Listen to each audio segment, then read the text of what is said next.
तो बाजी पलटने जा रही है कांग्रेस।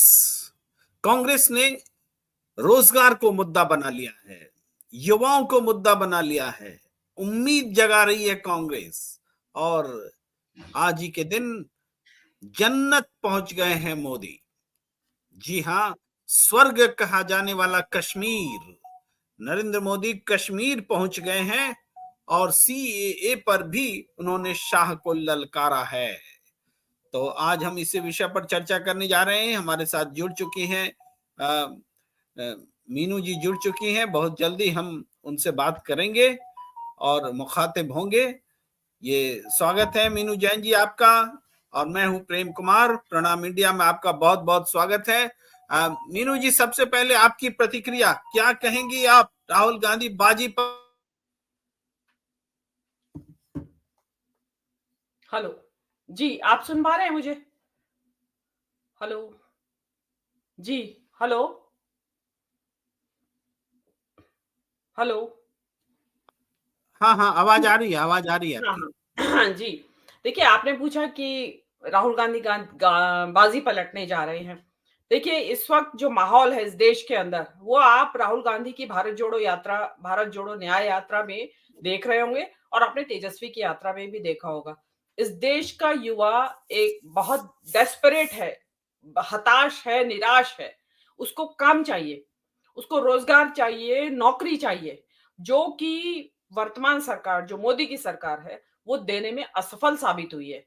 हालांकि मोदी जब सरकार में आए थे तो 2 करोड़ रोजगार प्रतिवर्ष देने का वादा करके आए थे। लेकिन अंत में वो बात कहाँ आ गई? 10वें साल में, 8वें साल में या 9वें साल में उन्होंने कुछ हजार नियुक्ति पत्र बांट के उन्होंने अपना पल्ला झाड़ लिया कि भाई मैंने तो आपको दे दी है नौकरियां, इससे ज्यादा नौकरियां मेरे पास नहीं है, बाकी काम चाहिए तो पकौड़े तलो, वो भी एक रोजगार है। तो उससे जो युवा है वो बहुत हताश हुआ है। पढ़े लिखे युवा बेरोजगार हैं। भर्ती की परीक्षाओं के पेपर लीक हो रहे हैं, भर्तियां निकल नहीं रही हैं, सरकारी पद खाली पड़े हैं, उनको भरा नहीं जा रहा है। अगर भरा भी जा रहा है तो कॉन्ट्रैक्ट की नौकरियां हैं। तो ये जो जी राहुल गांधी का जो ये युवाओं के लिए जो उन्होंने 5 गारंटी कहिए, जो उन्होंने कहा है, वो एक बड़ा महत्वपूर्ण बात है। उन्होंने कहा है कि हम खादी पदों रिक्त जो पद पड़े हैं गवर्नमेंट में उनको भरेंगे। इवन जो इस अप्रेंटिसशिप, राइट टू अप्रेंटिसशिप की बात भी उन्होंने की है। मतलब आपने अपनी पढ़ाई पूरी की तो आपको सरकारी और प्राइवेट सेक्टर में 1 साल अप्रेंटिसशिप मिलेगी जिसमें कि आपको स्टाइपेंड मिलेगा। वो स्टाइपेंड भी 1 लाख रुपए का है करीब जी सालाना।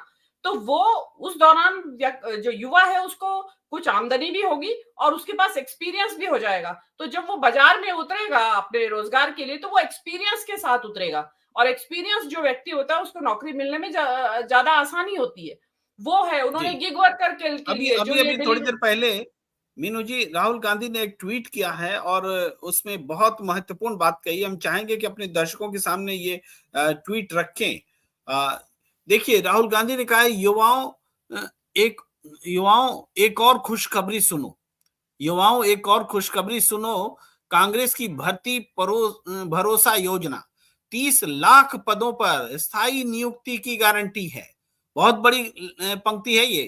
कांग्रेस की भर्ती भरोसा योजना 30 लाख पदों पर स्थायी नियुक्ति की गारंटी है। हम न सिर्फ विभिन्न सरकारी संस्थानों, पब्लिक सेक्टर्स और आशा आंगनवाड़ी जैसी योजनाओं में रिक्त पड़े पदों को भरेंगे, बल्कि शिक्षा, स्वास्थ्य और रेलवे जैसे विभाग जहां अतिरिक्त वर्कफोर्स की जरूरत है, वहां नए पद भी क्रिएट करेंगे। सभी भर्तियां पारदर्शी ढंग से कैलेंडर के अनुसार पूरी हो, यह सुनिश्चित करने के लिए हम पेपर लीक से मुक्ति का कानून बनाएंगे। इसके तहत न सिर्फ विश्व स्तरीय परीक्षा पैटर्न लागू होगा, बल्कि पेपर लीक के लिए जिम्मेदार हर अविश्वसनीय तत्व को भर्ती प्रक्रिया से बाहर कर दिया जाएगा। हम ग्रुप डी तक की परीक्षा में यूपीएससी जैसा मानक स्थापित करेंगे। हर भर्ती को बराबर महत्व देंगे। भर्ती भरोसा योजना से न सिर्फ युवाओं के लिए रोजगार पैदा होगा, बल्कि गवर्नेंस की गुणवत्ता भी बढ़ेगी, जिसका सीधा फायदा देश की जनता को होगा। युवाओं, जागो और अपने भविष्य निर्माण का सही रास्ता चुनो। अब देश में रोजगार क्रांति होगी। एक बहुत बड़ी बात, रोजगार क्रांति की बात कर रहे हैं मीनू जी। रोजगार क्रांति, 30 लाख पद देने की बात की जा रही है। जितने पद खाली हैं उनको दिए जाने की बात की जा रही है, और इसका पूरा कैलेंडर होगा, कब परीक्षा ली जाएगी, कब परिणाम आएंगे, कब नियुक्ति दी जाएगी। इस तरीके से एक रोजगार क्षेत्र में क्रांति लाने की बात हो रही है। मीनू जैन जी, बाजी जी पलट देगी क्या राहुल गांधी की ये पहल? बिल्कुल पलटेगी। जिस देखिए इस वक्त बात क्या हो रही, सारा डिस्कोर्स है, जितना भी देश के अंदर विमर्श चल रहा है, उसमें आखिर में बात आके रुक रही है बेरोजगारी के ऊपर, कि देश में इस वक्त 45 साल में सबसे ज्यादा बेरोजगारी दर है। और यही बेरोजगारी का आलम यह है कि लोगों ने नौकरी ढूंढना ही बंद कर दिया है। कई युवाओं ने 40% युवाओं का आंकड़ा बताया गया है कि जिन्होंने नौकरी ढूंढना बंद कर दिया है। तो ऐसे में एक विपक्षी दल, जो प्रमुख विपक्षी हमारा दल है, वर्क फोर्स जो है मीनू मैम, वो 40% से नीचे आ गया है, और ये बहुत दुखद बात है। इसका मतलब है कि जो बहुत सारे, आप सही कह रहे हैं कि युवाओं ने नौकरी खोजना बंद कर दिया है जी, निराश होकर के। जी जी हाँ। तो ऐसे निराशा के आलम में अगर इस तरह की ठंडी फुहारें पड़ने लगे, तो डेफिनेटली एक उम्मीद की किरण जो युवाओं को दिखाई दे रही है। इस वक्त हर हाथ को रोजगार चाहिए।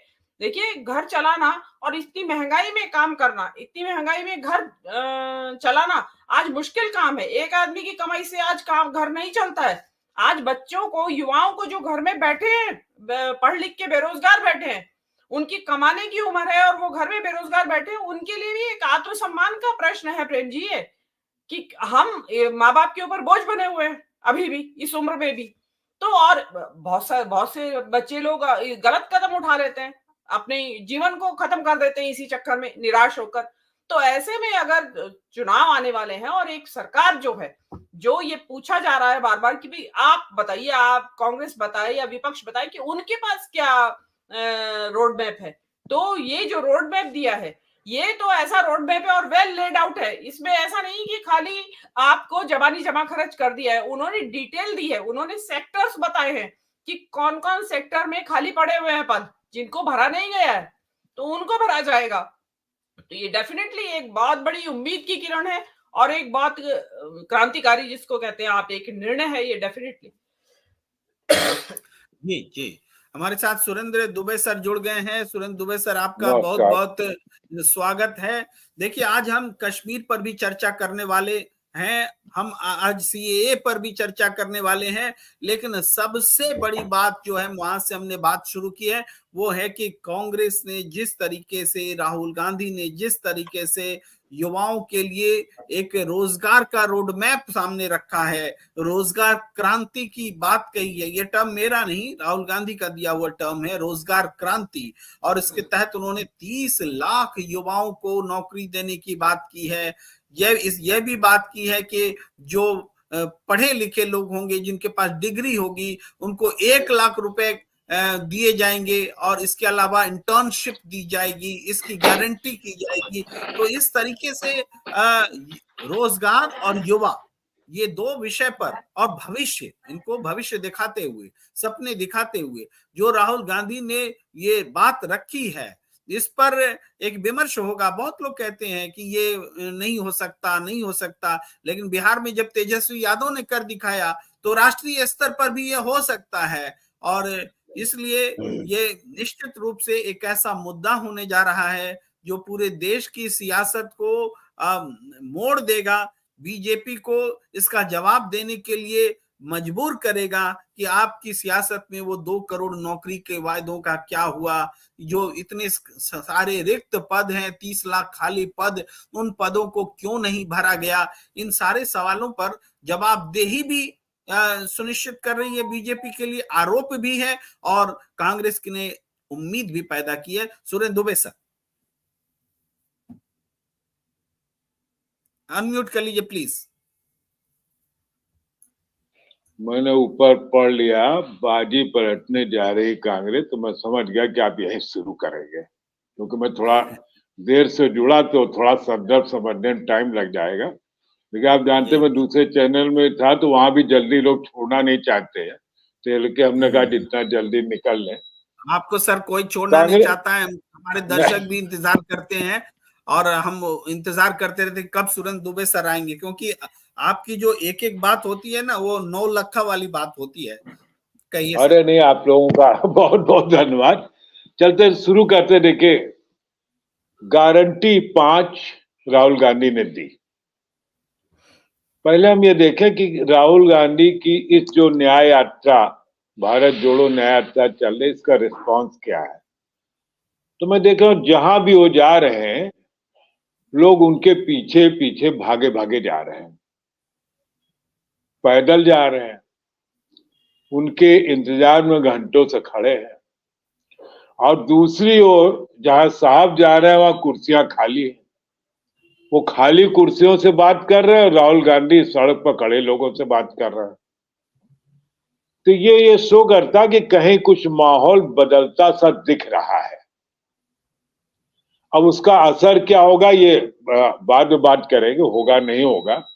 हम एनालिसिस करते हैं आज की बात में। हम कोई ज्योतिषी नहीं जो बताए कि कल ये जरूर होगा। बिल्कुल। उन्होंने 5 गारंटियां दी। अब वैसे तो देखिए, गारंटियों के मामले में इस देश के लोग क्या कहते हैं, बिचक गए। क्योंकि इतनी गारंटी सुनते सुनते उनके कान पक गए। 2014 में गारंटी थी 2 करोड़ लोगों को हर साल नौकरी देंगे, गारंटी थी ना, जो बाद में जुमला बन गया। गारंटी थी कि आप हमको कुर्सी पे ले आओ, 15 लाख रुपए आपके अकाउंट में आएंगे। लोग पागल हो गए कि अरे आप 15 लाख तो बहुत लोगों ने देखे नहीं होंगे एक साथ। और बहुत लोगों के हमने आपने 15 लाख एक साथ नहीं देखे, कमाया जरूर होगा लेकिन 15 लाख 1 लाख एक साथ देखने का कभी मौका नहीं आया। कहा गया कि साहब 40 रुपए लीटर में पेट्रोल, ये भी तो कहा ना गारंटी थी। शब्द बदले हुए थे, मतलब वही था जी। अब युवा न्याय पर ये 5 गारंटियां आप दिखा रहे हैं जी। और चूंकि युवकों को रोजगार देने के मामले में मुझे याद 19 में भी एक न्याय भत्ता या कुछ करके इन्होंने दिया था किसान भत्ते के जवाब में, लेकिन चूंकि कांग्रेस की सरकार नहीं मिली तो उसको इम्प्लीमेंट नहीं, जनता को लगा कि नहीं हमको ये जो क्या कहते हैं अमरनाथ में वो गुफा में बैठ करके जो तपस्या हो रही है यही देखना है, हमें नौकरी नहीं चाहिए। देख लिया। अच्छा, कोई भी आदमी भूखा कब तक रहेगा? कोई भी आदमी कब तक आपकी लमतड़ानी झेलेगा? इसका एक शब्द हमारे कनपुरिया उसमें कहते हैं लमतड़ानी।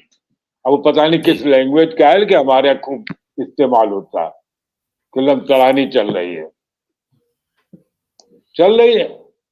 अब तो हालत ये हो गई कि लालू प्रसाद यादव ने एक सवाल किया कि भाई अगर परिवार था तो उनके परिवार के लोगों ने बाल क्यों नहीं मुड़वाए? प्रधानमंत्री ने, पूरा देश उनका परिवार हो गया। हालांकि बाद में शायद हैंडल हट गया है क्योंकि उनको लगा जब लोगों ने पूछना शुरू कर दिया कि मणिपुर की महिलाएं आपके परिवार में हैं कि नहीं है, महिला पहलवान आपके परिवार में है, लंबी लिस्ट है, मैं उनको दोहराना नहीं चाह, तब इनको लगा कि चौकीदार वाला मामला ठीक था, इसमें फंस गए। हर बार सिक्का चल जाए जरूरी नहीं है, खोटे सिक्के चल जाते हैं। हर बार जब लोगों को पता चल जाता है कि आदमी खोटे सिक्के लेके आता है तो फिर छोटा दुकानदार जो जमीन पर बैठा है वो भी 3 बार ऐसे देखता है, घिसता है, समझता है कि अच्छा ये सही है कि नहीं, तब हम आगे बात करें। वो तो फिर सुरेंद्र दुबे सर वो ये भी जो अच्छा भी होता है उसको भी संदेह की नजर से देखने लगता है। हाँ, ऐसा उसको तो भी नहीं बता रहे जो गारंटी दे रहे हैं उसमें भी लोग संदेह की नजर से देख रहे हो। हमारे हाँ, दर्शक पूछ रहे हैं देखेंगे कि राहुल गांधी जो बोल रहे हैं वो जनता तक पहुंचेगा कि नहीं? पहुंचेगा ही नहीं, मुख्य मीडिया दिखा नहीं रहा है, तो क्या ये कैसे बदलावबाजी कैसे पलटेगी अगर राहुल गांधी की बात? देखिए प्रेम जी, मैं आपको बताऊं, ये भी एक बड़ा भारी व्हाट्सएप ज्ञान है कि चूंकि मुख्य मीडिया नहीं दिखा रहा, ये ज्ञान भी वहीं से आ रहा है, IT सेल से, इसलिए सबको कैसे पता चलेगा? हम लोगों की भी जो टोटल पहुंच है, जितने यूट्यूबर्स है वो कई करोड़ में है, और अगर है नहीं तो इनको कैसे पता है? जो हम डिस्कशन कर रहे हैं उस पर कहीं डिस्कशन तो बड़े मीडिया में हो नहीं रहा, इनको पता कैसे है कि ये बात सब तक नहीं पहुंचेगी? ये बात देखिए पहुंच रही, मनोज भांबू जी इनको कह रहे हैं खाली बताया जा रहा है कि इनकी बात नहीं पहुंचेगी, जो हम लंतड़ानी करेंगे वही पहुंचेगी। ये भी मनोज एक भांबू जी व्हाट्सएप कह रहे हैं यूनिवर्सिटी का सर कि राहुल गांधी की गारंटी 100% पूरी होती है। राजस्थान में मुख्यमंत्री चिरंजीवी योजना इसका सबूत है। वो जवाब दे रहे हैं। हाँ जी आप अपनी बात पूरी कीजिए। हाँ, तो ये है। और देखिए राहुल, आप ट्रैक रिकॉर्ड देखेंगे, राहुल गांधी कभी कोई हल्की बात कह करके हल्का वो करके बात नहीं करना चाहते। और मैं राहुल गांधी को फिलोसफिकल पॉलिटिशियन मानता हूं। उनकी एक फिलॉसफी है कि हमें कैसे राजनीति करनी है, किन शर्तों पर करनी है, किन लोगों के लिए करनी है। जो राजघराने में चांदी का चम्मच लेके पैदा हुआ राहुल गांधी, भाई जिसकी 3 पीढ़ियां इस देश पर शासन कर रही थे लोकतांत्रिक देश में, वो एक टी शर्ट में घूम रहा बेचारा, रास्ते में वो कंटेनर में सोता होगा। और जो चाय बेच रहे थे वो दिन में 5 बार कपड़े बदलते हैं और किसी से मिलते नहीं। अब तो ये कौन जनता के निकट है? वो आदमी ट्रक पर बैठ जाता, उनकी बात सुनता, खेत पर। और मुझे तो जब पता चला बहुत अच्छा लगा, जब विदेश चले गए बड़ी चर्चा, सब बताएगा कि इससे जो पैसा वो कमाते हैं उससे बहुत से परिवारों को लालन पालन करते हैं, उनके लिए भोजन की व्यवस्था करते हैं, पढ़ाई की व्यवस्था करते हैं। कौन है इस देश में ऐसा नेता? होंगे, मुट्ठी भर होंगे, ऐसा नहीं कि नहीं होंगे। तो उस लेवल का नेता कौन है जो ये सब काम करता है? इसलिए मैं समझता हूं कि अगर ये सब बातें पहुंचे, और वीडियो में तो आती है, हम लोग से देते ही, कांग्रेस वालों ने बताई, लेकिन ये लोग सुन के भी ना सुना, अनसुना करना चाहते हैं। और ये ज्ञान उनको वही व्हाट्सएप यूनिवर्सिटी दिया जाता है कि देखो इनकी बात कोई सुन नहीं रहा है और हमारी तुम सुनो। वो एक गाना है ना, हाँ क्या है, तुम्हारी सुनो तुम्हारी कहेगा, तुम 1 पैसा दोगे 10 लाख देगा। वो उस अंदाज में व्हाट्सएप यूनिवर्सिटी है, गरीबों की सुनो, वो तुम्हारी सुनेगा, तुम 1 पैसा दोगे 10 लाख देगा, वो उनकी फिलॉसफी है। और राहुल गांधी उसको मानने तभी करते हो भाई, आदमी को अपना कोई प्यार और कोई दिल में जज्बा होता होगा। तो मैं समझता हूं कि बाजी पलट सकती है, पलटने जा रही है, ये अभी मैं पॉजिटिवली नहीं कह सकता। थोड़ी सी आप इजाजत दे तो मैं दर्शकों की कुछ प्रतिक्रियाएं पढ़ लूं। जी जी बिल्कुल। मैं थोड़ा पढ़ते हुए चलता हूं क्योंकि वो भी बहुत जरूरी है, प्रोग्राम का हिस्सा हमारा। फ्रांसिस जी कहते हैं कि good evening Prem Kumar ji and Meenu ji, आपको भी good evening. Meenu ma'am, it will be trump card, मतलब मीनू मैम कह रही थी वो रोजगार को लेकर, तो उसका समर्थन कर रहे हैं। पारस जी कर रहे हैं, प्रेम जी मेरे युवा दो उसने मुझे कहा वोट कांग्रेस को देंगे, 1 साल में 1 लाख रुपए कमाएंगे और फिर राम मंदिर दर्शन करने जाएंगे। अच्छा दिमाग लगाया उसने, वाह क्या आइडिया है। 1 लाख रुपए ले लेंगे कांग्रेस की सरकार से, उसके बाद में राम मंदिर भी चले जाएंगे। मनोज भांबू जी लिख रहे, यह घोषणा युवाओं के जीवन को कायाकल्प कर देगी, यह राहुल गांधी की गारंटी है। बेस्ट द बोर्ड्स लिख रहे हैं, सर क्या एसबीआई इलेक्शन से पहले इलेक्टोरल बॉन्ड की लिस्ट जारी करेगी? ये देखिए लिस्ट हो, ये एनलिस्ट हो गया है मामला।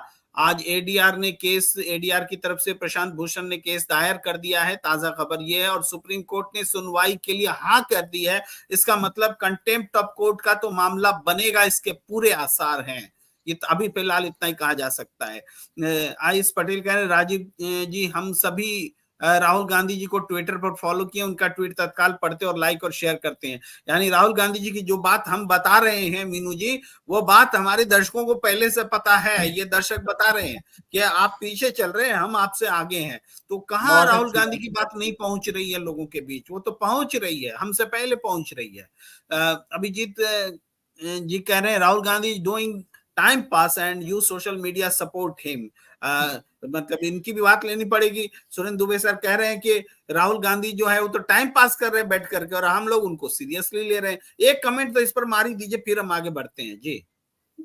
देखिए मैंने इस इनके प्रश्न को शामिल करते पहले ही कहा, ये ज्ञान भी इनको लगातार आईटी सेल देता रहता है कि देखो, जैसे ही ये ऐसी कोई बात है तो तुरंत कह देना कि राहुल गांधी कुछ नहीं कर सकते। आपको मालूम है इस देश में इतनी बेरोजगारी कि 5 रुपए नहीं, पहले 5 रुपए रेट था, अब 2 रुपए रेट है। 2 रुपए पर ट्वीट होता है जो अब एक्स हो गया है। वहां आप इनसे क्या उम्मीद करते? अच्छा, वही करते करते इन लोगों का ब्रेन वॉश हो गया है और ये करके ही अपनी उपस्थित दर्ज कराते हैं आईटी सेल में कि सर जैसा आपने कहा था हमने कर दिया है, अब महीने भर में हमारे इतने बातें हो गए, इतना पेमेंट कर दीजिए। वैसे बात हमारे वहां है। दर्शक हमारे प्लेटफॉर्म पे जो आ रहे हैं उनसे प्रभावित हो सकते हैं, लेकिन ये आईटी सेल वाले नहीं हैं, ये मुझे विश्वास है। मैं मनोज मैं ये नहीं कह रहा हूं है, मैं कह रहा हूं ये इस ढंग के लोग दे रहा हूं कि बहुत ऐसा है। कोई मतलब ना निकले। आप भी वैसा नहीं कह रहे हैं। मनोज भांबू जी कह रहे हैं फिर कोई ऐसी गारंटी नहीं देगा। युवाओं जाग जाओ, धर्म नामक अफीम से बाहर निकलो, युवाओं से लिए अपील कर रहे हैं। बहुत अच्छी बात कर रहे हैं। अनिल कुमार जी कह रहे हैं राजस्थान में हिंदी की सरकार थी, क्या हुआ? हिंदी क्या कांग्रेस की लिख रहे थे क्या? कांग्रेस और हिंदी एक हो गए? गलती से लिखा गया कांग्रेस की जगह हिंदी। तो हाँ, सवाल तो है आपका, थी सरकार क्या हुआ? लेकिन रोजगार के मामले में गहलोत सरकार ने अच्छा किया, हेल्थ के मामले में अच्छा किया, वो सब बातें सामने आ चुकी हैं। IS पटेल जी कह रहे हैं प्रेम कुमार जी हम सभी राहुल गांधी जी को ट्विटर पर फॉलो किए, उनका ट्वीट तत्काल पढ़ते और लाइक और शेयर करते। वही बात जो थोड़ी देर पहले हमारे एक और दर्शक कह रहे थे। पारस जी कह रहे हैं प्रेम जी कांग्रेस बड़े बड़े ऐलान करता है लेकिन ये आइलैंड कार्यकर्ता जनता तक नहीं पहुंच आता। इस बार कांग्रेस को ध्यान रखे, जमीन तक गारंटी पहुंचनी चाहिए। मीनू जी इस पर आपका कमेंट जरूर चाहिए कि ये जमीन तक कैसे पहुंचे, इसकी चिंता सब हम कर रहे हैं। जी देखिए, 2-3 तरीके हैं इसको जमीन पे पहुंचाने के। नंबर 1 तो 2019 तक सोशल मीडिया पे कांग्रेस इतनी सक्रिय नहीं थी, तो वो अपनी बात जो न्याय योजना थी जो उनकी, जिसका जिक्र अभी सुरेंद्र दुबे जी भी कर रहे थे कि राहुल गांधी ने जब 7,000 रुपए महीना, 12,000 रुपए महीना देने की बात की थी प्रति परिवार, तो वो चीज और एक बहुत देर से की थी। इलेक्शन का मतलब काफी समय निकल चुका था कैंपेनिंग का, और बहुत बाद में की, और सोशल मीडिया पे उनके पास ये नहीं था, इतना ज्यादा प्रेजेंस नहीं थी कांग्रेस की। क्योंकि आज जो है सोशल मीडिया पे कांग्रेस की भी प्रेजेंस है और आम आदमी भी बहुत बहुत भारी संख्या में इस वक्त लोग सोशल मीडिया के ऊपर प्रेजेंट है। जैसे कि आप ही का चैनल ले लीजिए, आप जैसे और चैनल ले लीजिए, सबके ऊपर हजारों हजार दर्शक देख रहे हैं। मतलब वहां लाखों सब्सक्राइबर है और उसमें हर एक शो को हजारों हजार लाख लाख दर्शक देख रहे हैं, तो वो बात जा रही है। अभी आप ही के जो दर्शक ने पूछा है, अगर इनको इनकी बात का जवाब मिलेगा तो मेरे हिसाब से ये आज यहाँ से इस डिस्कशन की जो बात है उसको जाके कम से कम 10 लोगों से तो जिक्र जरूर करेंगे। तो ये बात बाय वर्ड ऑफ माउथ, मतलब एक दूसरे की सुन के वहां तक पहुंचेगी। दूसरी बात यह है कि अभी चुनाव का घोषणा भी नहीं हुई है, उससे काफी पहले इसका ऐलान कर दिया गया है।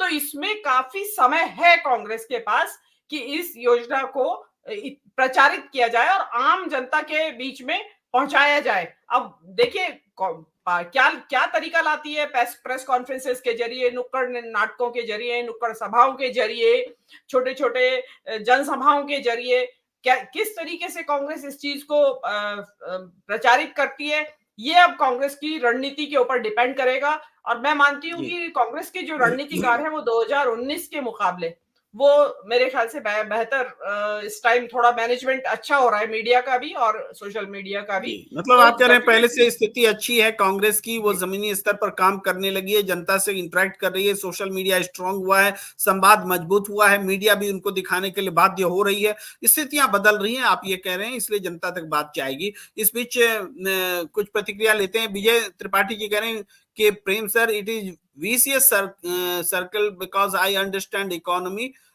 ये कह रहे हैं कि संभव है जो राहुल गांधी कह रहे हैं, वो अर्थव्यवस्था को समझता हूं। मनोज भांबू जी एक बहुत इंपॉर्टेंट बात कर रहे हैं, युवाओं फिर ऐसा व्यक्ति हमारे लिए कोई नहीं आएगा, अब जागो। मैं यहाँ पर अपनी तरफ से एक बात जोड़ते हुए एक आना चाहता हूँ, मीनू जी आप ही के पास आना चाहता हूँ, फिर सुरेंद्र दुबे सर के पास भी जाऊंगा। वो ये कि एक तरफ कह रहे हैं लोगों की भाषा में फेंकू है और एक तरफ में एक ऐसा व्यक्ति है जिसमें सच्चाई है, दिख रहा है ना। तो वो भी एक्सट्रीम पर है, ये भी एक्सट्रीम पर है। इनकी सादगी भी एक्सट्रीम पर है और उनका दिखावा भी एक्सट्रीम पर है।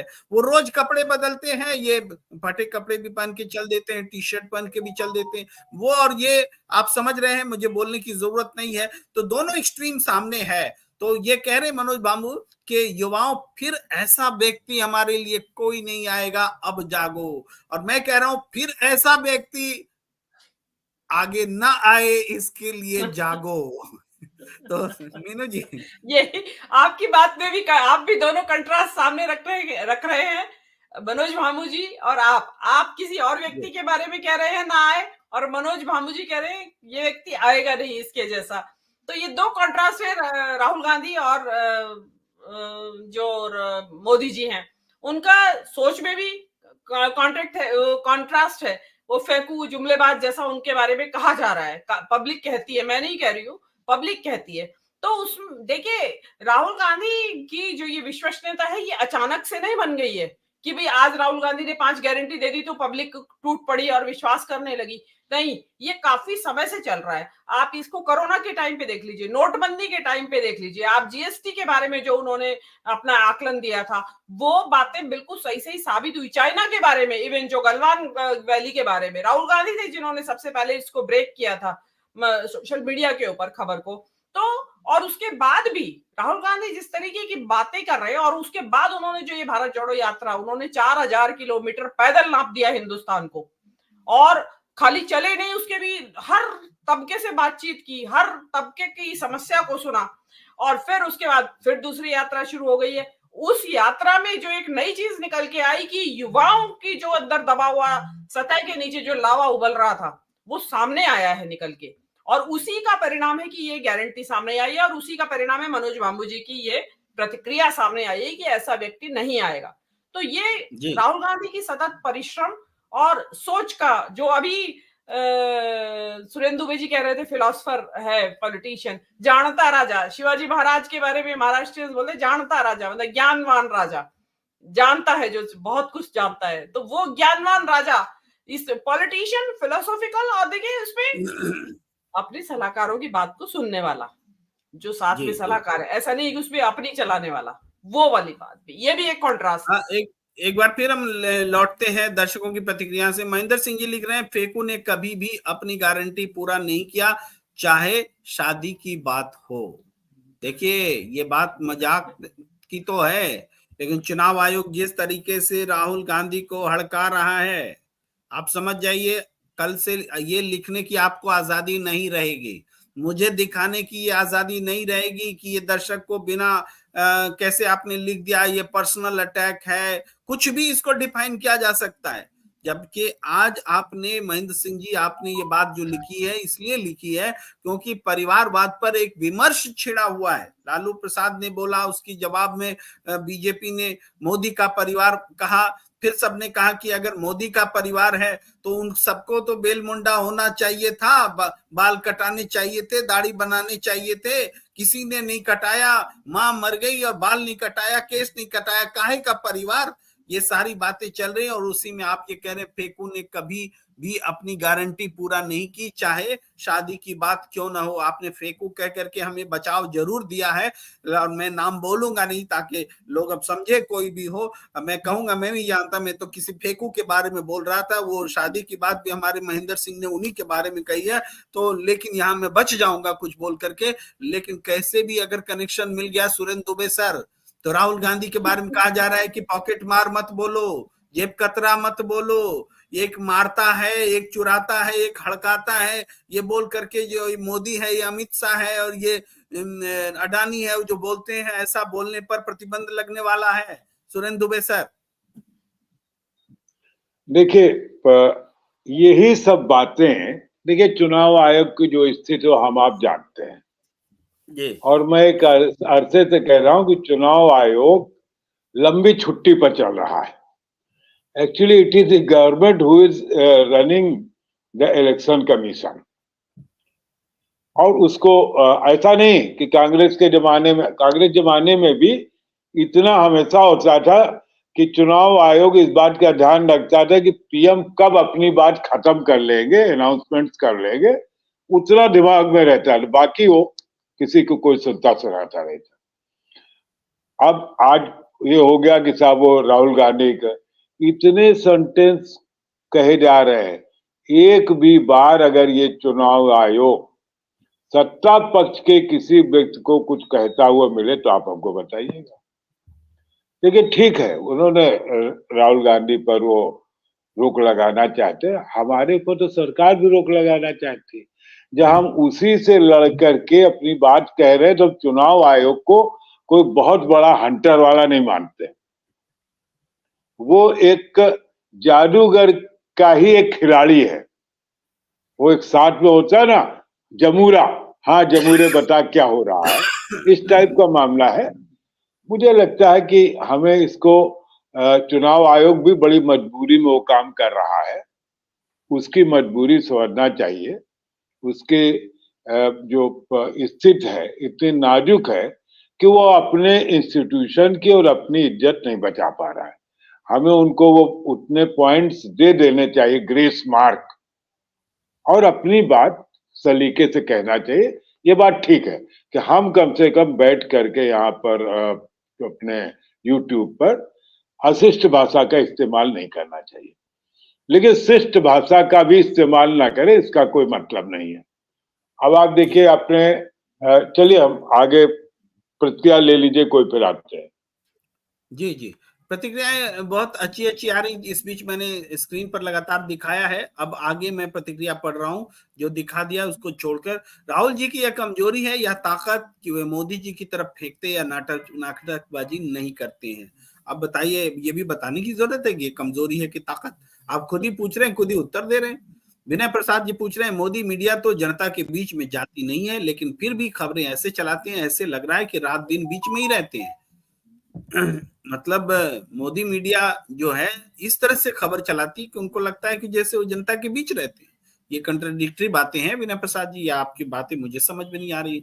महेंद्र सिंह लिख रहे नेक्स्ट पीएम में एम खरगे पक्का। और इस बीच हमारे साथ जुड़ गए हैं हरिशंकर जोशी जी, विशिष्ट मेहमान, आपका बहुत बहुत स्वागत है। प्रणाम करता हूँ, सभी को प्रणाम करता हूँ। आज अमित शाह जी भी जुड़े हुए हैं आपके साथ और मोदी जी भी जुड़े हुए हैं, मैं उनका भी स्वागत करता हूं। हाँ, उन पर अभी आना बाकी है, आप ही का इंतजार कर रहे थे। वहां पहुंचने से पहले मैं आपसे अनुमति लेकर पहुंचूंगा। इस बीच फ्रांसिस जी लिख रहे हैं, Dubey ji, they are not even humans but BJP bots. It's best not to take these ridiculous comments seriously. हाँ, बात सही कह रहे हैं। चलिए, आपकी बात का मैं ध्यान भी रखूंगा। बीजेपी को सिर्फ अंधभक्त को वोट्स मिलेंगे सुरेंद्र सर, 20% है, बस 20% वोट मिलेंगे। जो बेरोजगार और महंगाई की बात करेगा वही देश में राज करेगा। अच्छा, कर रहे हैं ना राज, कर रहे हैं। महंगाई की बात क्या कह रहे हैं, रोजगार की बात कर रहे हैं। ठक ठक करके 2 बार से वोट ले लिया, उसके बाद भी आप कहते हैं जो रोजगार की बात करेगा, जो महंगाई की बात करेगा। चलिए, लेकिन आपका इशारा हम न समझे, हमारे दर्शक जरूर समझ रहे हैं। रुपिंदर सिंह जी कह रहे हैं, कांग्रेस का जमीन PR टीम वर्क होना चाहिए। चौधरी जी कह रहे हैं, सर दुबे जी प्रणाम, मीनू जी, प्रेम जी, सबको प्रणाम कह रहे हैं, आपको भी प्रणाम। और हरिशंकर जी जुड़ गए हैं, आपके लिखते समय शायद वो नाम मिस हो गया, आपको भी प्रणाम हरिशंकर जी, उनकी तरफ से। रुपिंदर सिंह जी लिख रहे हैं, हरियाणा में बूथ वर्कर कम है। अच्छा। हुसैन जफर लिख रहे हैं, sir in today's rally in Srinagar, government employees, Asha workers, anganwadi workers were bought by government buses. Thousands were bought in advance and kept in hotels from different areas including Jammu. अब हुसैन जी ने सच्चाई रख दी है। नरेंद्र मोदी जी की सभा में ऐसी बातें हो रही थी जैसे मोदी है तो मुमकिन है, मोदी जी आए तो रोजगार आया, जन्नत पहुंच गए मोदी। अब ये समझिए ना, जन्नत में मोदी, मैंने हेडलाइन में लिखा है, मोदी जन्नत पहुंच गए। और वहां जो दूसरा पहलू आ रहा है कि सब सरकारी कर्मचारियों को बुलाया गया था, एक दिन पहले से बुलाया गया था, और वहां पर लेकिन इस भीड़ में जान नहीं थी। जो तेजस्वी वाली भीड़ में जान है, वो जान कहाँ है? हरिशंकर जोशी जी, जान कहाँ से लाओगे? वो आपने एक शराबी फिल्म में एक गाना नहीं सुना था, वो गाते समय वो होता है कुछ ऐसी बात के जब जान आ जाती है तो गाने में जान आ जाती है, वरना जान ही नहीं आती। मोहब्बत के बिना वो क्या बोलते हैं, बिरह के गीत जो हैं उसमें जान ही नहीं आती है। तो हरिशंकर जोशी जी आप बताइए, टिप्पणी कीजिए, जो मोदी जी पहुंचे हैं जम्मू कश्मीर में। मोदी जी कहीं भी जा सकते हैं, देश के प्रधानमंत्री हैं, वो जम्मू कश्मीर से कन्याकुमारी तक कहीं भी जा सकते हैं, लेकिन वो जम्मू गए हैं, श्रीनगर जाएं, लाल चौक जाएं और लाल चौक में उस तरह से भाषण दें जैसे बर्फबारी के बीच, अब बर्फ ना भी पड़ रही हो तो भी दे दें। लाल चौक में जो उन्होंने राहुल गांधी ने पदयात्रा के समापन पर जो भाषण दिया था झंडा फहराते समय, वहां पर जाएं और उसी तरीके से खड़े होकर देखें और फिर बताएं कि उस श्रीनगर पूरा की पूरा उनका स्वागत करने के लिए उमड़ता है या नहीं उमड़ता है, कितना श्रीनगर उमड़ता है। तो जम्मू कश्मीर में जाने से बेहतर ये है कि उनको अपना ये तय करना चाहिए कि वहां सबसे पहले लोकतंत्र जो है वो बहाल हो, लोकतंत्र की बहाली हो वहां पर। इस दिशा में मोदी जी कुछ बोलेंगे तो वो सार्थक होगा। और हमारे दर्शक कह रहे हैं राहुल ने जो बोला वो देश में घटित हुआ है। हाँ बिल्कुल, राहुल ने बोला वो घटित हुआ है। उन्होंने कोरोना के बारे में जो कहा वो घटित हुआ है, उन्होंने अडानी जी के बारे में जो कहा वो घटित हुआ है। भले ही आईटी सेल ने उनकी बात का मजाक उड़ाया हो और उन्हें ट्रोल किया हो इसके लिए, लेकिन बाद में जो लाशों के अंबार हमें गंगा किनारे और नदियों के किनारे बालू रेत में दबे हुए मिले, दिखाई दिए, तब एक शब्द कोई नहीं बोला और उसे झुटलाने लगा। और 10 साल में ये जो मंजर लोगों ने देखे हैं, 5 साल बाद पुलवामा आ गया था पिछले बार, तो वो उसके राष्ट्र प्रेम की चाशनी में हमारे मोदी जी उसको एक इवेंट बनाकर, शहीदों का इवेंट बनाकर आ गए दिल्ली तक की कुर्सी पर। लेकिन इस बार देखिए क्या होता है, कितना होता है, क्या फर्क पड़ता है। फिलहाल जो है वो राहुल गांधी की जो भारत जोड़ो न्याय यात्रा है उसकी जो भीड़ है, आज जब वो ग्वालियर से चले और उस संभाग में, चंबल संभाग में होते हुए धौलपुर पहुंचे तो भारी वो भारी बारिश हो रही थी। वहां पर मौसम बहुत खराब था, लोग बारिश में भी उमड़कर सड़कों तक आए। ये देखने की बात है। ये भीड़ ऐसी नहीं है, ये भीड़ कनेक्ट हो रही है उनके साथ, वो उनके साथ इंटरेक्शन भी करते हैं। और लगातार ये हुजूम जब से उनकी यात्रा शुरू हुई है वो देखने को मिल रहा है। पिछली बार जो यात्रा प्रेम जी हुई थी, भारत जोड़ो यात्रा, उसके बाद कर्नाटक और तेलंगाना के रिजल्ट आपने देखे हैं। अब ये जो यात्रा, न्याय यात्रा चल रही है, इसके रिजल्ट भी आपको देखने को मिलेंगे लोकसभा चुनावों में, आप विश्वास रखिए, क्योंकि अंत शीघ्र ही होगा। देखो तिमिर घोर अंधियारों का, ये तो आज नहीं होगा कल होगा। ये तो कोई भी अंधियारा आज तक चिरायु नहीं हो सका है, कोई भी अजर अमर नहीं है अंधेरा। उजाला और अंधेरा दोनों एक दूसरे के साथ चलते रहते हैं। ऐसी कोई सुबह नहीं जिसको कोई अंधेरा या अमावस्या की रात रोक सकी हो। ये रात रुकेगी नहीं। जी प्रेम जी। जी जैसन फ्रांसिस पूछा था कि QR कोड कंफर्म करने के लिए कहा था, मैंने देख लिया, कंफर्म करता हूं। आपका भेजा हुआ अमाउंट मुझे मिला है, 500 देने के लिए आपको बहुत बहुत धन्यवाद। और हम सबका भी बहुत बहुत धन्यवाद। बिल्कुल बिल्कुल, हम लोग सब और अन्य लोगों से भी अपील करेंगे। हाँ, इस तरीके से ऑनलाइन कंफर्म करना थोड़ा अच्छा नहीं लगता है। जी जी जी नहीं लगता है, लेकिन ऑनलाइन कंफर्म करना थोड़ा सा अच्छा नहीं लगता है। हम लोग डेविएट भी होते हैं विषय से।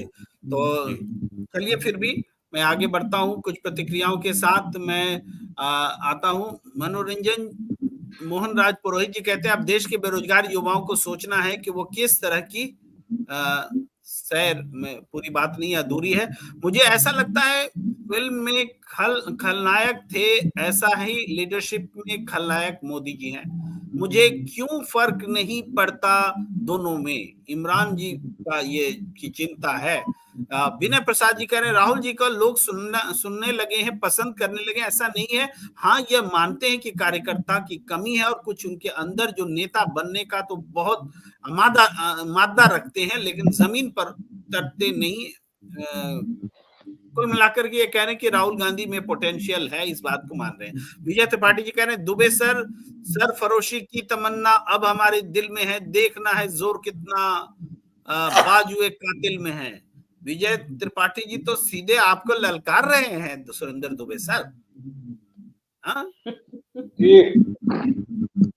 नहीं, हम तो जो सरफरोशी की तमन्ना वो दिखाई पड़ रही ना, इसलिए वो ललकार नहीं रहे, एक्नॉलेज कर रहे हैं। एक्नॉलेज बिल्कुल बिल्कुल एक्नॉलेज कर रहे हैं, ललकार नहीं रहे। बिल्कुल, मैंने तो आपको थोड़ा सा जोश दिलाने के लिए कह दिया था। हम जोश में, जोशी जी जोश में आएंगे, हम क्यों आएंगे जोश में?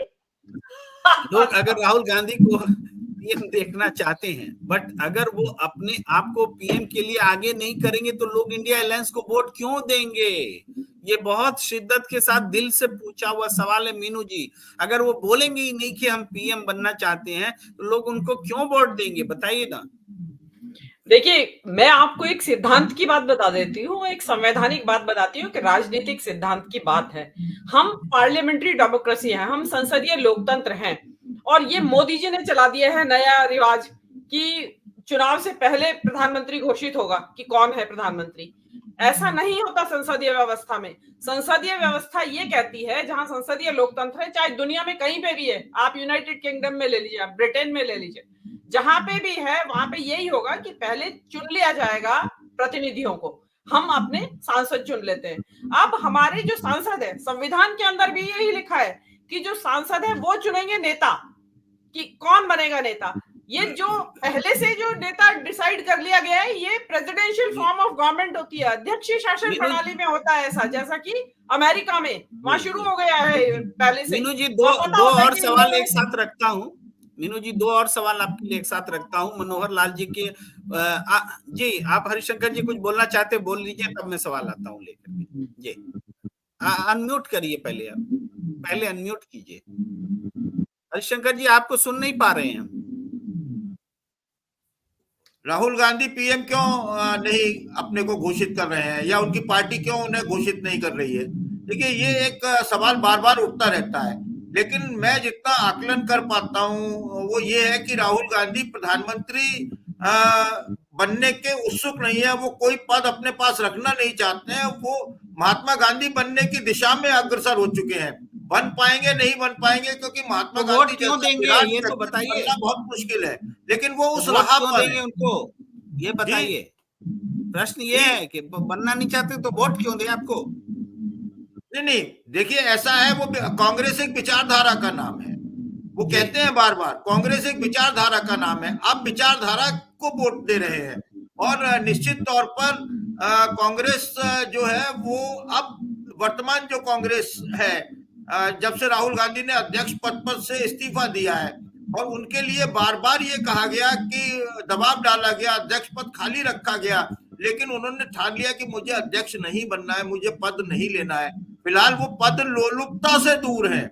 देखिए, अगर कोई ऐसी विषम परिस्थिति बन जाए कि उन्हें प्रधानमंत्री बनने के अलावा उनके पास कोई विकल्प ना हो, जी शंकर जी, वो देखेंगे कांग्रेस जीत जाएगी और वो फिर भी पद नहीं लेंगे, तब आपकी बात की पुष्टि होगी। वक्त इसकी तस्दीक करेगा, ये हम देखेंगे। आगे हम सवाल आगे लेते हैं कि मनोहर लाल जी कह रहे हैं कि देश की सारी एजेंसियां, कोर्ट, चुनाव आयोग को बीजेपी ने साम दाम दंड भेद से गुलाम बना लिया है। जनता अभी नहीं जगी तो गुलामी के लिए तैयार रहना चाहिए। मैं यहाँ ध्यान दिलाना चाहता हूँ, गुलामी के लिए तैयार रहना चाहिए, ऐसा कह रहे हैं। इसके बाद यूके जी कह रहे हैं कि राहुल गांधी की नीतियों के सामने चौकीदार की नीतियां, राहुल गांधी के संघर्ष करने से ही लोकतंत्र बचा हुआ है, अन्यथा अब तक लोकतंत्र खत्म हो गया होता, ये सच्चाई है। ये दोनों बातों को जोड़िए, एक तो गुलामी के लिए तैयार रहना होगा जिस तरह की स्थितियां बनी है, और दूसरा राहुल गांधी ही का संघर्ष है जिस वजह से लोकतंत्र बचा हुआ है। मीनू जी क्या कहते हैं? जी बिल्कुल, देखिए, राहुल गांधी विपक्ष के इकलौते नेता ऐसे हैं अभी तक जो लगातार संघर्ष कर रहे हैं और लगातार चैलेंज कर रहे हैं इस सरकार को।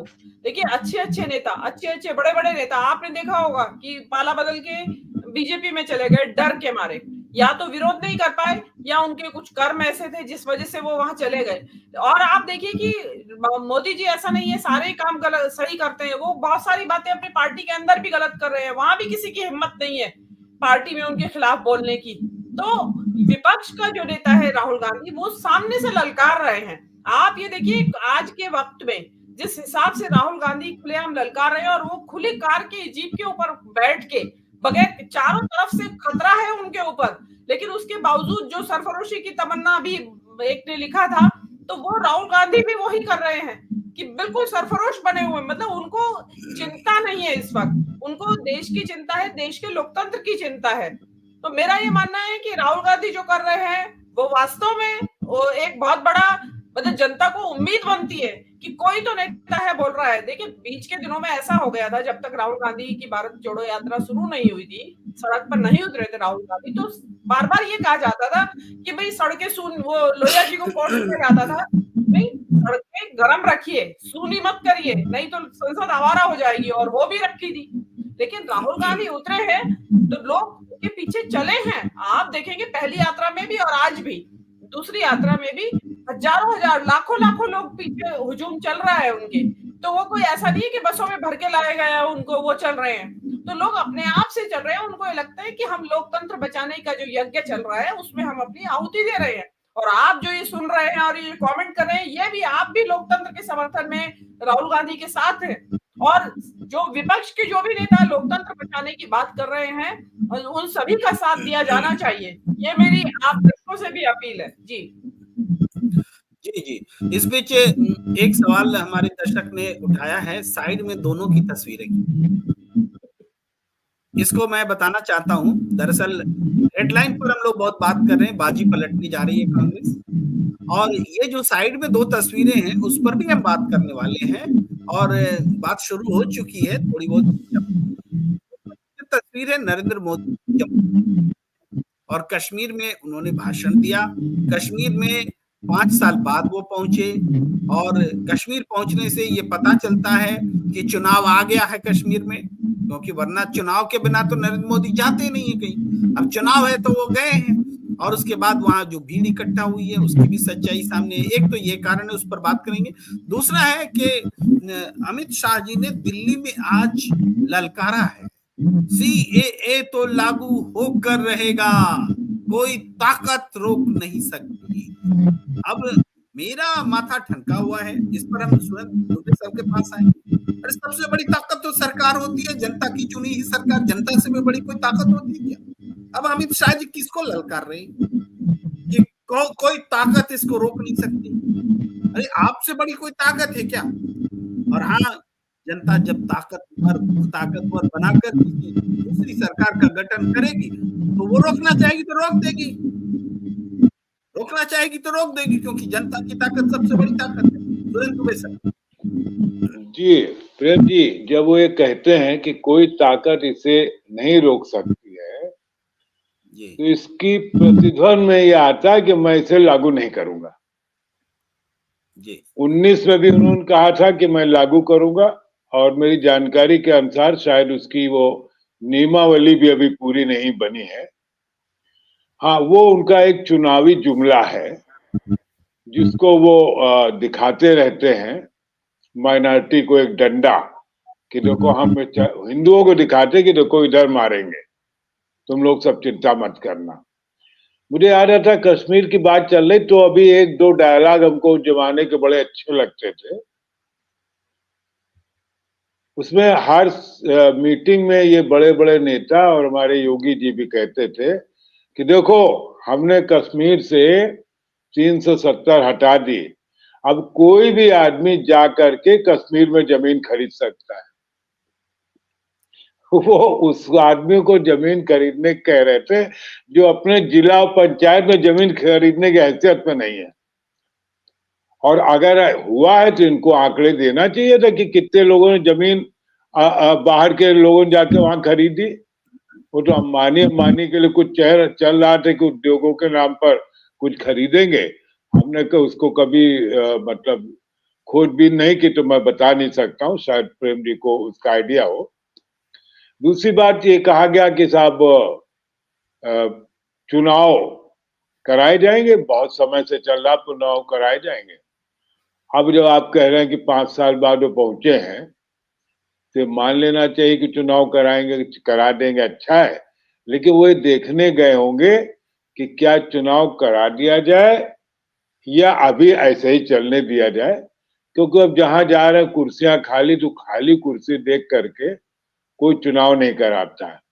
और जितनी तेजी से चुनाव में 19 में सीएए की बात कही गई, अभी भी कही जा रही है, न तब लागू हुई न अब लागू हुई। अब एक अच्छी बात ये हो गई कि जो जनता वो समझ गई है कि इनके ये जो भाषण है ऐसे ही है, तो मूल मुद्दों पर अड़ी हुई है। अभी कहा गया कि साहब सड़कें आवारा हो जाती है अगर सड़कें सूनी रहती, इसीलिए राहुल गांधी सड़क पर उतर गए। लोग कहते हैं कि साहब कांग्रेस सड़क पर नहीं उतर के, अरे इससे ज्यादा क्या सड़क पर उतर कि उनका एक नेता परमानेंटली 4000 किलोमीटर पहले चल चुका, और अब भी मेरे ख्याल 2500-3000 किलोमीटर होगा, मुझे बहुत आइडिया नहीं कितनी 6000 है, 6000 से हाँ ज्यादा है। हाँ, तो अब आप समझ लीजिए। और लोग कहते हैं कि उनकी बात पहुंच नहीं रही, किसी ने कहा था कि साहब वो बड़ा मीडिया है, जब पहुंच नहीं रही तो सड़क पर लोग आ कैसे रहे? क्या राहुल गांधी सबको टेलीफोन कर रहे हैं कि खड़गे साहब रोज फोन करते हैं लोगों के, भाई देखो राहुल आने वाले, जा देख लेना? ऐसा तो नहीं, उनको जानकारी मिल रही है ना, तभी आ रहे हैं और बरसते पानी में आ रहे हैं। मैं जो कहा जाता है कितने लोग तक बात पर, तो देखिए कुछ लोग सोशल मीडिया पर देख रहे हैं इंक्लूडिंग अवर प्लेटफॉर्म, लेकिन जहां सड़क पर राहुल गांधी जा रहे हैं वहां तो सामने सुन रहे हैं ना, तो वो स्वयं सुन रहे हैं और अपने घर पर जाकर मोहल्ले में लोगों को बता रहे हैं। तो बात तो डुप्लीकेट हो, दोहरी होकर, तेहरी होकर के फैल रही ना वातावरण में। तो ये बयान जो मैं बार बार कहता हूं कि ये व्हाट्सएप ग्रुप ही ज्ञान देता है इन लोग की, इनकी सुनता कौन है? अच्छा, अब ये समझदार अगर भांग न पिए हो तो बताएं कि अगर भैया सुनता नहीं तो इतने लोग जाते कैसे देखने इनको?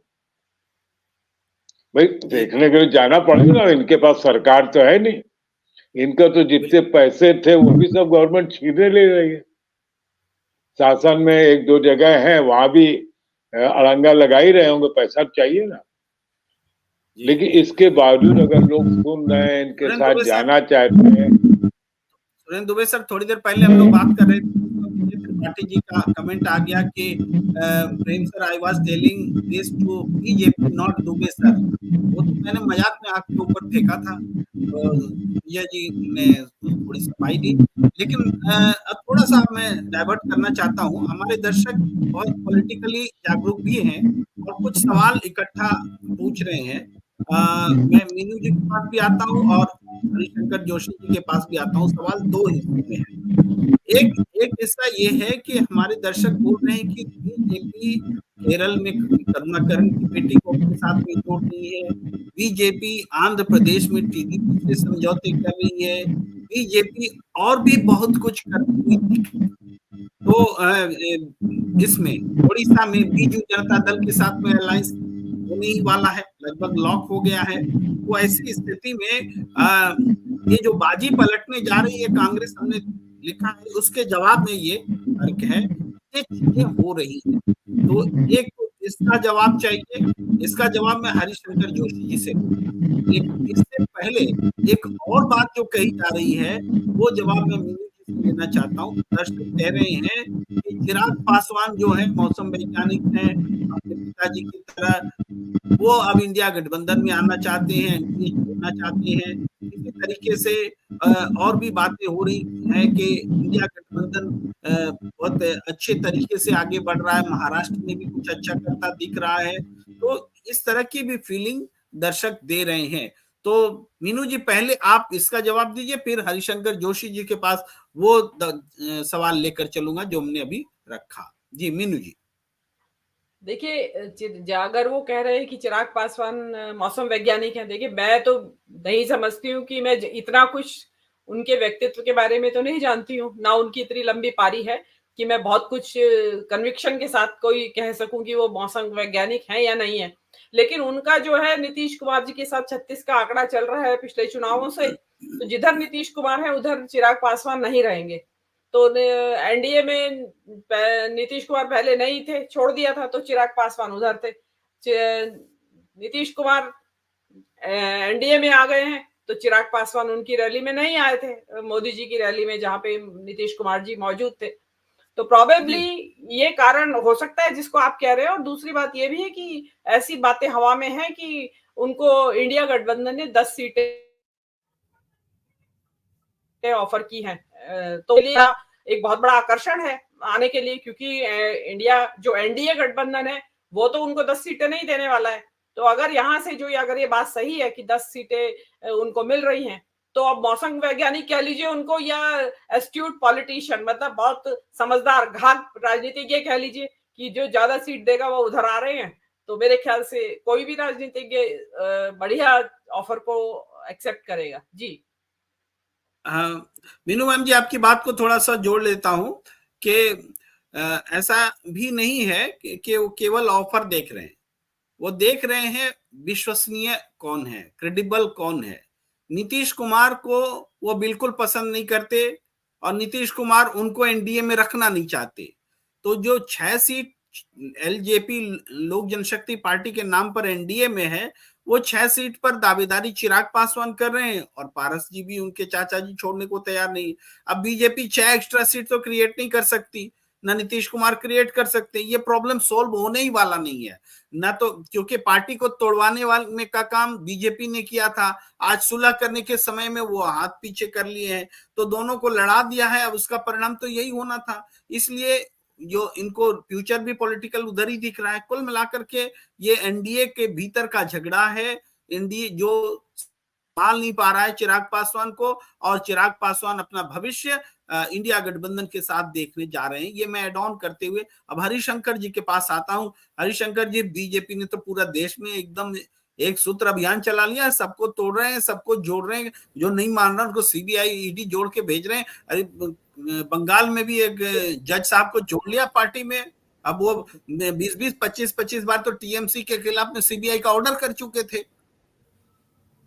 देखिए, ऐसा है कि जहां उन्हें जरूरत महसूस हो रही है वहां वो जोड़ रहे हैं। जरूरत क्या महसूस हो रही है? जहां उन्हें डर है। 18 सीटें वेस्ट बंगाल में उन्होंने जीती थी, इस बार 18 सीटों का उनका कोई अंकगणित बैठ नहीं रहा है। और ये जो जज साहब हैं, ये तो पहले ही बहुत विवादास्पद रहे हैं, इनके निर्णय विवादास्पद रहे हैं। जजमेंट के अलावा भी इन्होंने अभिषेक बनर्जी पर एक टिप्पणी की थी सार्वजनिक तौर पर एक कार्यक्रम में। तो ये है। दूसरी बात यह है कि इनके लिए ईडी का तो उन पर प्रेशर नहीं डाला गया है, लेकिन जैसा उन्हें लगता है कि भद्र लोग हैं, भद्र मानुष है, तो वो कुछ काम के लगते होंगे। और इससे पहले खबर आ गई थी, उनके एक बंगाल के नेता ने बोल दिया था कि एक बड़ा धमाका होने जा रहा है 7 तारीख को। देखिए, ऐसा है कि अब महाराष्ट्र को देख लीजिए। महाराष्ट्र में उन्होंने अजीत पवार को तोड़ा, शिवसेना को तोड़ा, और उन्होंने एक जाला बुना। अब वो उस जाले में खुद फंसे हुए हैं। भले ही सीट समझौते हो जाए, कुछ हो जाए, लेकिन वो जाला बड़ा ऐसा है कि परेशान करने वाला है। अब उन्हें जितनी जितनी हिस्सेदारी चाहिए उतनी सीटें देने की स्थिति में ना वो बिहार में है, ना वो महाराष्ट्र में है। तो ये जो चिराग पासवान वाला जो मसला था, ऐसे ही वहां पर अजीत पवार वाला मसला है। कल को क्या पता अजीत पवार जो है वो अपना बोरिया बिस्तर लेके आचार संहिता लग जाए, उसके बाद चाचा जी के पास पहुंच जाए। परिवार में तो उनके कोई दिक्कत है नहीं। चाचा भतीजा में प्रेम बदस्तूर जारी है राजनीतिक तौर पर। क्या पता शरद पवार ने कहा हो कि तुम चले जाओ, क्यों जेल जाते हो, वॉशिंग मशीन में धुल के आ जाओ। एक बार वो पहले भी ऐसा कर चुके हैं जब मिडनाइट में उनको शपथ दिलाई गई थी। अब बचती है बात शिंदे साहब की। तो शिंदे साहब उनका राजनीतिक वजूद कुछ है नहीं वहां पर। ठाणे और उसके आसपास उनका राजनीतिक वजूद है। दूसरा ये है कि वो अपने ही मराठा आंदोलन उन्होंने शुरू करवाया, भारतीय जनता पार्टी ने। वहां पर ऐसे आरोप लगाए जाते हैं, तो वो उस आंदोलन में भी फंस गए हैं क्योंकि ओबीसी वाला फैक्टर आ गया है। बहुत सारी चीजें उनको परेशान किए हुए हैं। अगर उत्तर प्रदेश में 80 सीटें हैं और महाराष्ट्र में 48 हैं, तो महाराष्ट्र सबसे ज्यादा सीटें हैं, दूसरे नंबर पर हैं। तो महाराष्ट्र की परफॉर्मेंस अगर रिपीट नहीं हुई तो उनको रातों में नींद नहीं आ रही होगी इस वक्त। उन्हें वो ये लग रहा है कि बंगाल से बंगाल भी घट गया, महाराष्ट्र भी घट गया, बिहार भी घट गया और राजस्थान भी घट गया, तो क्या होगा, कहां से आएंगी? कर्नाटक और तेलंगाना तो पहले ही घटे हुए दिख रहे हैं, वहां कांग्रेस की सरकार बन चुकी है।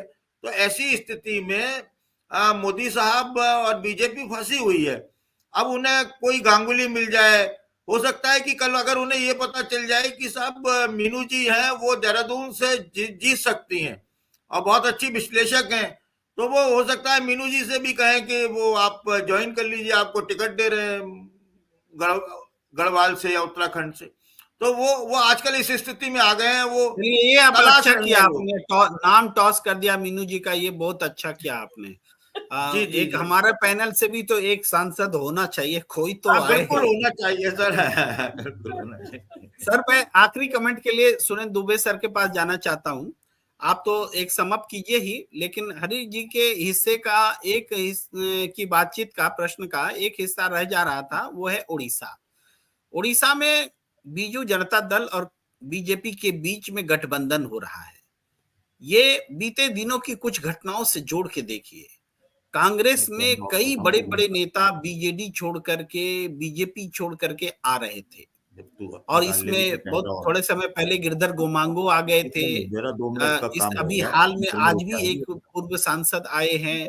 तो क्या कांग्रेस मजबूत हो रही थी, इस डर से दोनों ने हाथ मिला लिए क्या? इससे तो ऐसे भी अगर दोनों मिलके लड़ेंगे तो अपोजिशन का पोजीशन तो कांग्रेस का ही है। ये तो कांग्रेस की वापसी के दिन, सुनहरे दिन आने वाले हैं उड़ीसा में। अपने आप को अनम्यूट करते हुए इस प्रश्न का जवाब देते हुए समअप कर दीजिए इस डिबेट को। जी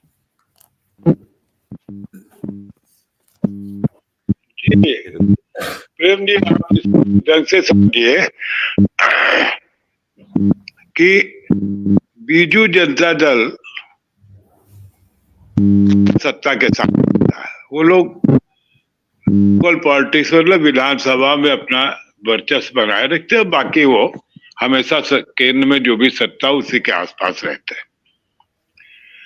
जो बीजेपी के लोग आ रहे हैं कांग्रेस के, जो बीजू जनता दल के लोग कांग्रेस में आ रहे हैं, उनको शायद ऐसा लग रहा है कि इस बार उनको कांग्रेस यहाँ ज्यादा मजबूत होगी, तो कांग्रेस का, वो भी अच्छे मौसम वैज्ञानिक होंगे। आजकल इस देश में मौसम वैज्ञानिकों की बाढ़ आई हुई है, तो किसी मौसम वैज्ञानिक को लगता है बीजेपी में चले जा रहे हैं तो वहां हमको बढ़िया फसल खाने को मिलेगी, किसी मौसम वैज्ञानिक को लगता है कि नहीं हम कांग्रेस पे चले। ये सब बड़े मौसम वैज्ञानिक लोग हैं, उसको मैं इस ढंग से नहीं जोड़ता हूँ कि कोई एक मतलब यूनाइटेड कोई एफर्ट, ऐसा नहीं है। बीजू जनता दल का एक कैरेक्टर जो हमेशा केंद्रीय सत्ता के साथ रहते हैं, और जो ये लोग आए हैं ये मौसम वैज्ञानिक, उनको लग रहा है कि हार जाएंगे, इसलिए हम कांग्रेस ज्वाइन कर लें, और ज्वाइन किया है। और मैं फिर उसी पर आ जाऊं। सर, बीजेपी और बीजेडी मिल करके चुनाव नहीं लड़ते, ये सेंटर में सपोर्ट करना अलग चीज है। इस बार मिलकर चुनाव लड़ रहे हैं, कांग्रेस के खिलाफ चुनाव लड़ रहे हैं। मैं यहाँ पर ध्यान फोकस करना चाहता हूँ। कांग्रेस इतनी मजबूत हो गई है, इससे लड़ने के लिए बीजेपी और बीजेडी दोनों को हाथ मिलाना पड़ रहा है। मैं उसी बात पर आ रहा था कि जो मिलकर लड़ रहे हैं, ये शो कर रहा है कि बीजेडी और बीजेपी दोनों अंदर से काफी डरे हुए हैं, और इसी डर से ये बात निकल रही कि इन दोनों दलों के काम लोग कांग्रेस पे चले गए। मैंने कहा ना, मौसम वैज्ञानिक है, उन्होंने भाप लिया कि न बीजेडी से हम जीतेंगे न बीजेपी से, तभी वो कांग्रेस पे चले गए। और बीजेपी और बीजेडी ने हाथ मिलाया, ये सोच कर मिलाया कि भाई मिल के लड़े तो शायद कुछ बात बन जाए। बाकी कोई बात नहीं, कल अगर कांग्रेस की सरकार बन जाएगी तो बीजू जनता दल के जो साहब हैं वो कांग्रेस के साथ आ जाएगा, ऐसा उनका पुराना इतिहास बीजेडी का है। जी जी जी तो चलिए आज की चर्चा को यही विराम देने का वक्त। आप सबका बहुत बहुत आभार, सुरेंद्र दुबे सर, मीनू जैन जी, हरिशंकर जोशी जी और आप तमाम दर्शकों का जो बहुत गुणवत्तापूर्ण तरीके से प्रतिक्रिया देकर के इस पूरे डिबेट का संचालन कर रहे थे। हमें दीजिए इजाजत। नमस्कार। नमस्कार।